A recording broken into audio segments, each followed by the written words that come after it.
আসসালামু আলাইকুম, কেমন আছেন সবাই? আমার পেজের এই সুতি শাড়ি নিয়ে অনেক প্রশ্ন। অনেকেই জিজ্ঞেস করেন যে আমি সুতি শাড়িগুলো কোথা থেকে আনি? সুতি শাড়ি দিয়ে পেইন্টিং করতে ভালো নাকি হাফ সিল্ক শাড়িতে পেইন্টিং করতে ভালো? কোন শাড়ির কোয়ালিটি বেশি ভালো? কোন শাড়ি পরতে বেশি আরাম? মানে বয়স্ক মানুষকে গিফট করব, কোন শাড়িটা হাফ সিল্ক শাড়ি গিফট করা যাবে কিনা? এইরকম কোটি কোটি প্রশ্ন থাকে আমাদের এই সুতি শাড়ি নিয়ে। তো আজকের ভিডিওতে আমি সেই সব প্রশ্নের উত্তর দিব। প্রথম প্রশ্ন সেটা হচ্ছে হাফ সিল্ক নাকি সুতি শাড়ি কোনটা ভালো? ভালো বলতে যদি আপনার শাড়ির কোয়ালিটি ভালো হয়, শাড়ির মান ভালো হয়, তাহলে দুটো শাড়িই ভালো।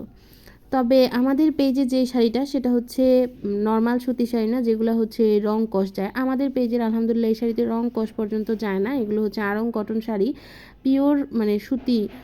এখানে কোনো মিক্সড সুতা নেই, প্রত্যেকটা সুতা সুতি কটন সুতা দিয়ে তৈরি। আর এরপর এই শাড়িগুলো প্রায় 14 হাতের শাড়ি।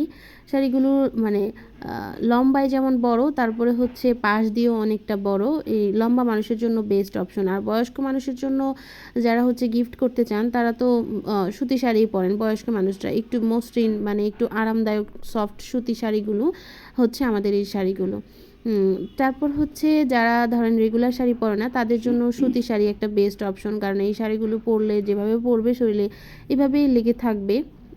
যেহেতু এই আড়ং কটন শাড়িগুলো পরতে যেমন ইজি, এগুলো ক্যারি করাও অনেকটা ইজি। আমি এখন একটা ল্যাভেন্ডার কালারের শাড়িতে পেইন্টিং করছি। আর এখানে চেরি ফুল দিচ্ছি, সেটাও ল্যাভেন্ডারের আরেকটা শেডই দিচ্ছি, মানে একদম হালকা ল্যাভেন্ডারের একটা শেড দিচ্ছি।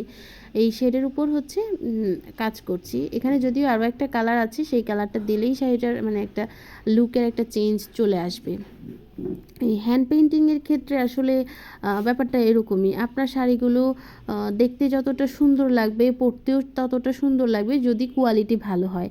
অনেকেই একটা পেজের সাথে আরেকটা পেজের দাম মেলান, সেক্ষেত্রে সবার শাড়িটা কিন্তু সেম শাড়ি না। হাফ সিল্ক শাড়ির মধ্যে কিন্তু একদম লো কোয়ালিটি আছে, অনেক ভালো কোয়ালিটিও আছে। অনেক হাফ সিল্ক শাড়ির প্রাইস আমি দেখেছি 3000, 4000, 5000 পর্যন্ত হয়। সেই ক্ষেত্রে আপনারা কি বলবেন? 5000 একটা শাড়ি কি আপনার 300 টাকা দামের হাফ সিল্কের কোয়ালিটির সাথে মিলাইলে হবে? নিশ্চয়ই কেউ 300 টাকা দামের শাড়ি 5000 টাকায় বিক্রি করবে না। তাই শাড়ির কোয়ালিটির সাথে দামের জাজমেন্ট করবেন। নিশ্চয়ই একটা পেজের সাথে অন্য পেজের দামের জাজমেন্টটা করবেন না। কারণ সবার কাজের কোয়ালিটি, সবার প্রোডাক্ট কোয়ালিটি এক হয় না। সেটা যেমন আপনারাও বুঝেন, তেমনি আমরাও বুঝি, যারা কাজ করে তারাও সেই সব বুঝে। এখন আমি এখানে হালকা ল্যাভেন্ডারের পরে এখানে একটা কালার দিচ্ছি। এই কালারটা এখানে অনেকটা ডার্ক আসছে, যদিও এতটা ডার্ক না। এখানে কমলা আর কালো মিক্সড করে এই কালারটা নিয়ে এসেছি। এটার ছবি দেখলে আপনারা বুঝতে পারবেন, কারণ এটার ছবিটা ভীষণ সুন্দর এসেছে। ছবিতে আপনারা তখন বুঝতে পারবেন। আর আমি আসলে রুমের মধ্যে পেইন্টিং করি, তো এখানে একেবারেই কালার ভালো আসে না। সকালের দিকে রোদ এসে কালার নষ্ট করে ফেলে, মানে অতিরিক্ত রোদেও তো কালার ভালো আসে না। জানালার গ্রিলের ছায়ায় পড়ে এক সাইডে ডার্ক, এক সাইডে বেশি লাইট আসে আর কি, তখনও কালারটা আসে না। আর বিকালের দিকে অন্ধকার হয়ে যায়। তবু চেষ্টা করি আপনাদেরকে আমি যতটুকু জানি জানানোর জন্য, ততটুকু সেই জন্য ভিডিওগুলো করা হয় আর কি। আর অনেকে আমাকে আরেকটা প্রশ্ন করেন যে আপু, হাফ সিল্ক শাড়ি ভালো হবে নাকি কটন শাড়ি ভালো হবে? আসলে আমাদের পেজ থেকে যদি নেন, তুলনামূলক বেশি ভালো হবে আলহামদুলিল্লাহ দুইটা কোয়ালিটি ভালো, তবে তুলনা করতে গেলে আড়ং কটন শাড়িগুলো ভালো।